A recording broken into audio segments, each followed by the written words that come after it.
रज़वी किताब घर page number 141 मुकाशफतुल club. हुजूर सल्लल्लाहु अलैहि वसल्लम इरशाद फरमाते हैं कि अपने आप को गीबत से बचाओ, क्योंकि उसमें 3 मुसीबतें हैं। गीबत करने वाले की दुआ कबूल नहीं होती, उसकी नेकियां नामकबूल होती है और उस पर गुनाहों की यूरिश बौछार होती है। चुगलखोर का अंजाम। हुजूर सल्लल्लाहु अलैहि वसल्लम इरशाद फरमाते हैं कि क़यामत के दिन बदतरीन आदमी 2 चेहरे वालों चुगलखोर होगा, जो आपके पास और चेहरा लेकर आता है, दूसरों के पास और चेहरा लेकर आ जाता है। और फरमाया, जो दुनिया में चुगलखोरी करता है, क़यामत के दिन उसके मुंह से आग की 2 ज़बानें नजर आएगी। हुजूर सल्लल्लाहु अलैहि वसल्लम का इरशाद है, चुगलखोर जन्नत में नहीं जाएंगे। हिकमत।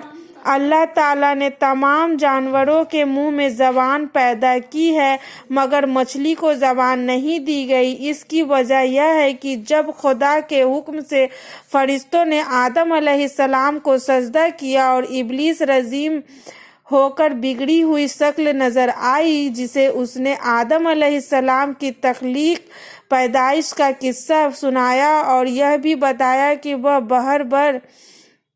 बहर भर पानी और खुश्की के जानवरों का शिकार करेगा, तो मछली ने तमाम दरियाई जानवरों तक हजरत आदम की कहानी कह सुनाई।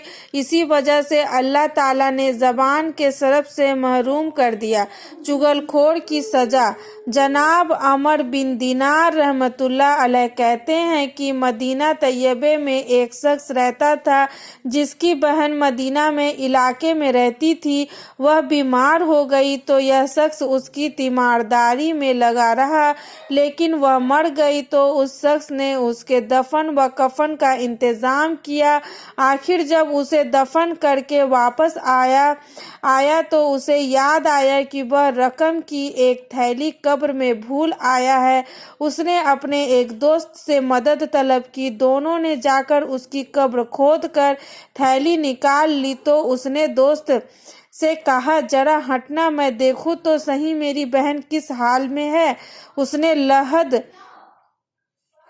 कब्र में झांक कर देखा तो वह आग से भड़क रही थी। वह वापस चुपचाप चला आया और माँ से पूछा, मेरी बहन में क्या कोई खराब आदत थी?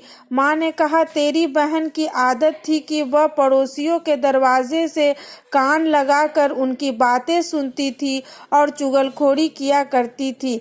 इसलिए उस शख्स को मालूम हो गया कि अजाब की